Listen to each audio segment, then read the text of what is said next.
for my second video today. I am doing this video. I've been, like I said in my first video, I've been watching the Black Hebrew Israelites on YouTube, and I've been learning a lot.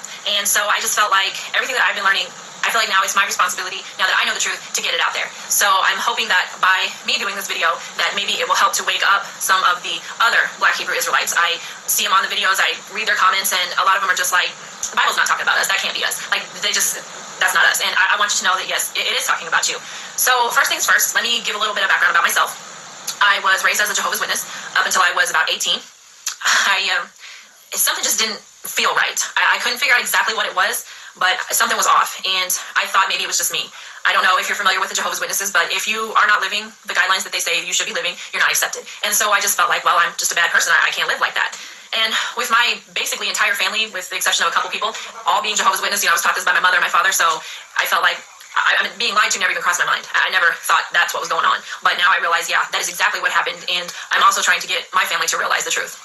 The first thing I want to talk about is the appearance of the ancient Hebrew Israelites. I'm going to give you a few scriptures. It's not a lot, but to me, if you don't see it after reading these few scriptures, then you're probably never going to see it. The first thing, before you do this research, you need to push out of your mind everything that you've been taught, trained, religion that you've been taught, everything. Just push it all out and start with a clean slate. It took me about a year for my eyes to be opened, because even though I wasn't a Jehovah's Witness anymore, I still felt like that was the truth, and I was still defending it. And it wasn't until I pushed that out of my mind that my eyes truly got opened. The first thing I want to talk about is in Exodus chapter 4, verses 6 and 7, when God was speaking to Moses and he was going to use him to bring the children of Israel out of Egypt where they were enslaved. He was giving him some signs to let him know that, hey, I will be with you, I will help you with this. So he had told Moses in this particular chapter and verses, he said, stick your hand into your bosom. And when he pulled it out, it says that it was white as snow. Now, if you were to take somebody of my skin color and stick my hand in my bosom, pull it out, and it's still white, that's not really going to be anything miraculous. But now if you were to take a person of black skin and put their hand in their bosom, pull it out, and it's white, that would be pretty miraculous. Another example is of Miriam. In Numbers chapter 12 and verse 10, it says God turned her into a leper, and she was white as snow. So if he turned her white, then she obviously had to be black to begin with. In Amos 9 and verse 7, God is speaking to the children of Israel, and he says, are you not as the Ethiopians unto me? Now, some versions are going to say Cushite, which if you don't look that up, it's not really going to mean much to you. But if you look up the word Cushite, it's going to say Ethiopian.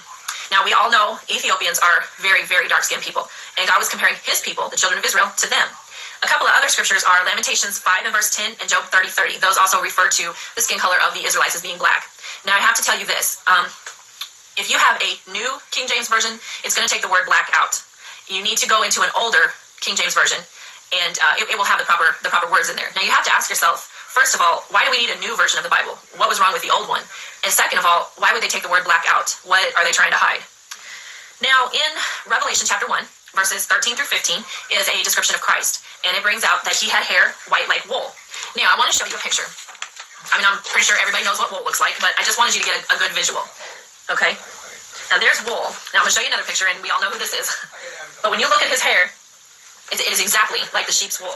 Now, I know it says that it was white, so I want to show you a picture of an older Hebrew Israelite. And when you look at his hair, that's exactly what it is, white like wool.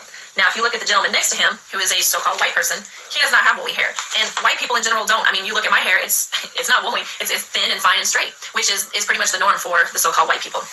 Now, also, in Daniel 7, chapter 7, verse 9, it talks about the Ancient of Days, which is God himself. And there's a description of him there, and it says he had hair white like wool. So when you read these scriptures, it really shows beyond a shadow of a doubt that God, Christ, and the ancient Hebrews were all black people with hair white like, or with hair like wool. Excuse me. Now, another thing I want to touch on is in Deuteronomy chapter 28. Now, the first 14 verses are talking about God is telling the Israelites, okay, if you keep my commands, this is what I'll do for you. The remaining verses he's telling them, if you don't keep my commands, then this is what will happen. I want to read chapter 28 and verse 68. It says, and the Lord shall bring thee into Egypt again with ships, by the way whereof I spake unto thee. Thou shalt see it no more again, and there ye shall be sold unto your enemies for bondmen and bondwomen, and no man shall buy you. Now, if you were to get a globe, and you were to look at where the Hebrew Israelites were at, they would not need a ship to get to Egypt. So God was obviously talking about something else. He wasn't talking about the physical land of Egypt. If you look in Exodus 13:3 and Deuteronomy 20 and verse 2, it refers to Egypt as a house of bondage. Now, I want to show you something, and I know everybody has seen this. I saw it a million times, but never paid any attention and never really thought twice about it. But on the back of the dollar bill, there's a pyramid. Now, pyramids are notorious with Egypt. I mean, you say pyramid, that's automatically what you think of is Egypt. So why would the United States of America put a pyramid on the back of their dollar bill? Now, with the word Egypt meaning house of bondage, God was obviously telling the Israelites, hey, I'm going to put you back into slavery. Now, the only race of people that were brought over on ships and sold as bondmen and bondwomen, which are slaves, are the so-called African Americans. That's the term that the white man has given them.